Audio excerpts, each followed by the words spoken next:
Guys, so I'm here at Haspin. Doug's on his 250, so let him go by. Speed's 5 miles an hour on the campsite, but don't tell nobody. So, I'm at Haspin, obviously. The Mark II is actually performing pretty well, considering the circumstances. A lot of you guys that follow the forum or some of the Morons know that I only have one cylinder, because it threw the connecting rod at top dead center, or maybe just dusted it, and I have a slant single is what they've been calling it, but it still runs somehow. Don't ask me how, but it just won't die. So I'm gonna send it. It still runs.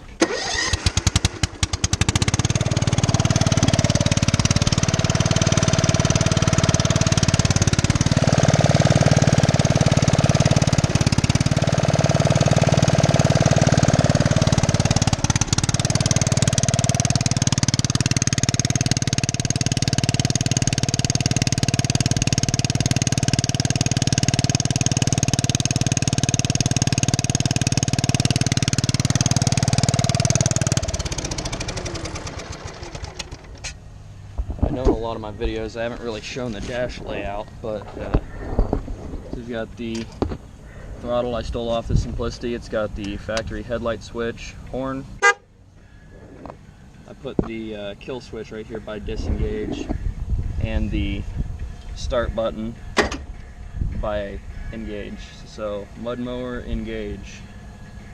I think I'm funny. Got the fuel tank all mounted and everything. Got the horns, they're doing just fine where they are. That little transaxle vent that I said was temporary, I forgot about it.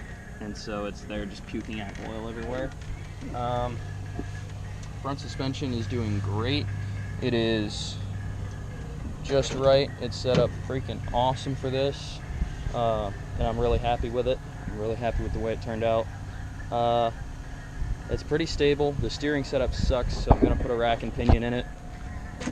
Just so much play in the wheel, and it's so bendy. You can see the steering shaft and the steering column bending, because there's just no good way to mount this gearbox. And you can see the geometry of the tie rods. It's really angled. Don't like that either. That's the only way I could get it to clear the engine pulley, with those lawnmower style ball and socket joints. So that's kind of how the steering setup is right now. So it's got that bell crank right there, just barely clears the engine pulley. It was hitting for a little while because it got loose and would get pushed up into it. See the drag link up there off the pitman arm. All that, everything on this end works just fine. It's just the steering column has so much damn flex in it. That's just kind of how it's all going. It's working great. I can't believe this freaking thing still runs.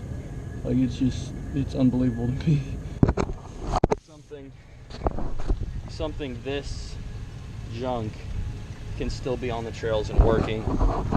I think my design was okay, but the parts I was using were definitely flawed from the beginning, and kind of shows.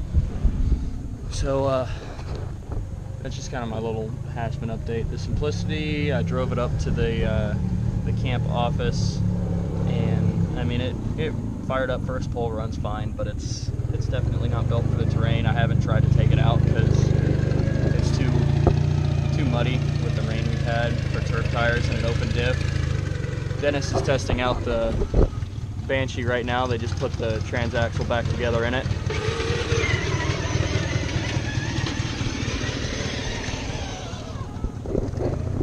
I took the Ranger around the main trail. I'm not going to get too crazy with it because it is my wheels home.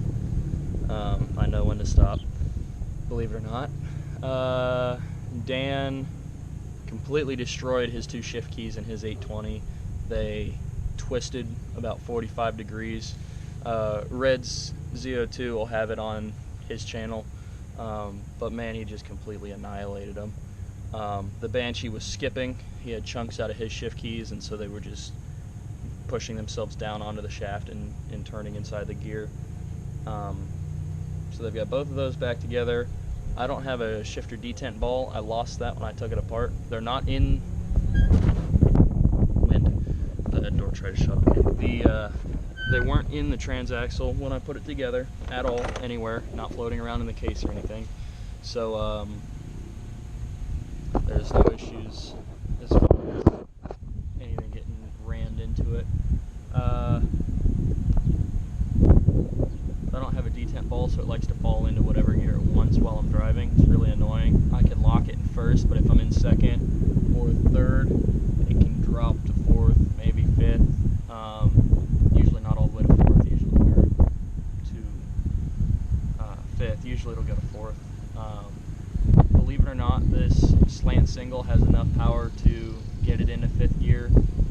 Not at a full 3,600 RPM, I'm sure, but it runs and it freaking hauls. It's really sketchy with the current steering setup that's on it, which you would imagine.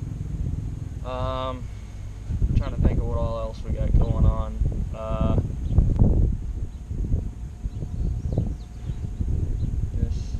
Kind of it. We've been hanging out. I haven't hit anything too serious with it because I really don't want to destroy my steering. We've got a lot of guys here and there aren't very many backup machines, so I'd like to just try to keep my stuff running as long as I can.